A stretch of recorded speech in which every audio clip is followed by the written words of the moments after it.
Welcome to episode 39 of Just One More Topic. I am Tridrachius. And I am Tiborius. And we're going to talk to you about like Hotline Miami and all that kind of fun stuff. But first, let's do the game of the week and go through that. oh, okay. So game of the week is a little game called Hotline Miami. And oh my God, is this game twisted, messed up, violent, graphic, gory. Nothing about it makes sense. And so I'm enjoying it. It's like a twin stick adventure puzzle game of sorts. So A basic rundown of what the game is. It is, yes, partially a twin stick shooter. It's part twin stick shooter, part puzzler. So a Twizzler? Twizzler? Okay. Insert ad here. And I mean, but the story, they give you so little. It's so well done, and it's creepy, and it messes with your head. If you've got PlayStation Plus, go download it free right now. If not, pay the $5-10, whatever it is. Degeneration Games did an amazing job. Yeah, it's violent and it's graphic, and it does deal with a very dark side of humanity. And at the same time, it's hilarious, frustrating, and it's just a really well done game. And the soundtrack is incredibly well suited to it. A couple of the songs I don't quite like, but yeah, for the most part, the soundtrack fits the type of game that it is. Yeah, they constantly keep you like, is there something wrong with my head? And I had the joy of playing this game with like next to no sleep and probably sick and hungover. So my brain was right there with it, which isn't a good thing. Does April 3rd, do you remember anything about that? Yes, actually, Yeah. There's like talking masks and stuff, and it could be all in the guy's head. Who knows? The part that we got to was like chapter 7, and that's when it really started to go weird. Like the mental facade is crumbling.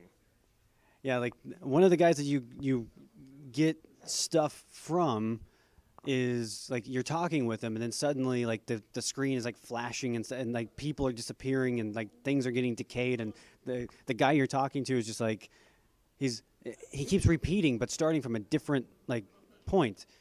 He doesn't quite finish anything that he's saying. He's just like, so this is, oh hey, welcome to this, it's messed up. But speaking of that whole messed up thing, and the whole, no sleep and lack of sleep and all that stuff. We had last week we had a very special guest join the show, the triumphant return of Cedric the Butcher for the first time. But I'm going to let you talk a little bit about it, why he was in here and all that stuff, and the what happened while he was here. For those of you watching and keeping up and paying attention, so Patrick, James, thank you. The rest of you, go watch old episodes. Cedric was here to help us with the Extra Life event, a giant charity, which is actually still technically going on. Money donations run through to this Saturday, so hop on the Facebook, help us get some money for some sick children, people. Now that that's done, one of the thing that he was here for was we ran a 37-hour D&D session. Now, we spent all last week putting it together, and we took what with a group of 4 should have been a 12-hour campaign and found a way to expand it to that long. Then we get to the event, and Mad Joker, who's been here before, and Cedric had the brilliant idea to turn Dungeons & Dragons into a freemium game model, free to play. Basically, you had a list of, okay, hey, you know what? You made a roll. You need an 18. You got a 16. A quarter a point gets you the 18. That's all well and good. The thing that really took off was people read something on there, $5, roll a random monster. Oh, my God. Oh, my God. There aren't words. 6 chapters, right? 12 hours, 2 hours apiece. We spent from 1 p.m. on Saturday until 7 a.m. on Sunday on one chapter. We were in this one dungeon because of all the random monsters. 2 hours. Each chapter was supposed to take 2 hours, and it took much more than that. It was to the point where people were coming, dropping money, like, no, why would you? Why are you? Never mind, kids with cancer. Yes, put the money in. I mean, people left the day before and come back and said, are you guys still in the same room? Yeah, why? Because kids have cancer. It was hilarious. It was awesome. Things got a little dark in the middle of the night. Our friend Tridrachius unfortunately still had to work, so he wasn't there for it. But all I could say, those of you that were there and watching this, Steve. That's all I'm going to say. But it was fantastic. We all got completely loopy. We raised a little over $200 just from playing Dungeons & Dragons, just from people dropping monsters on us. And not like, oh, here's a goblin. No, we started at level 1. Crap we should not have been allowed to deal with, such to the point that when we finally got through the backlist and actually went on to the adventure that was still meant for level 1, it was like, give it here. I don't want to give it here. Trust me, it'll help you a lot if you... Okay, kill. Duh. And my crown now. Yeah, our crown. But yeah, so it was amazing. It was fun. We're looking at doing another event like it again because it was just so out there.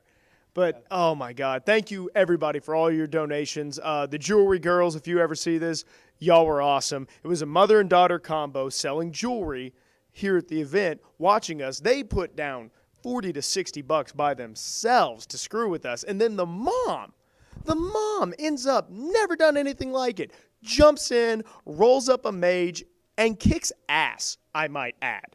Kicks severe ass. Like, she read the rules, and she just did her homework. She knew what she was doing. I mean, level 1 mage, she walks in, she got right into the role play thing, had a character, had a background. It was just like, we do this every Tuesday. You come back anytime. It was awesome.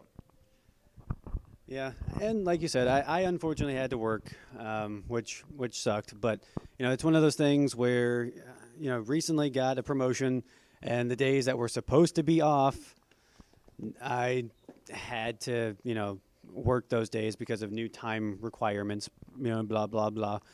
But with that being said, I did get to see quite a bit of the event from the tournaments going on the PCs and the consoles. Yeah, I think I have no idea what happened with the PCs and the consoles. It was manic in the tabletop room, so no idea. So who knows what was going on over there? I was able to get glimpses of what was going on, but it was chaotic over there with all the stuff going, all the games being played. It was a madhouse. A madhouse for every single area. Z104.5 had a booth set up over here that ran for I think a couple hours. I'm not entirely sure how long they were here, but it was something where we had a tremendous turnout. And like you said, people who've never played D&D before were getting in on it, and actually we're doing a fairly good job of getting into the characters, getting into the role play, and just having fun with it. It was very, very fun to just summon monsters, because I did it twice. And thank you, by the way. Thank you so much. I really appreciate that, you son of a... Kids with cancer. Let me just put it in perspective. We had a gamut. Like, one guy made our own Mad Joker made a halfling barbarian that could have a horizontal leap of 60 feet. We had, my wife, my beloved wife, made a gender-confused Kender Paladin. I don't know what more to say. Just words are all I have, and the immortal words of the comic whose name I can't remember. It's like butt plug. All I can do is give you the words, and you have to do the rest with them. But yeah, so it was fun. I'm sure we'll talk more about it. Steve! Yeah. So we will, we'll be back next week with another episode 40. So if you have an idea of what you're wanting to, us to talk about and all that fun stuff, email us, comment on the videos. We're going to try to get better at actually, getting a dialogue going. Or I am, or you are, who knows? We're tired, we're busy. I am and you are. Yeah, I am Tridrachius. And I are Taborina.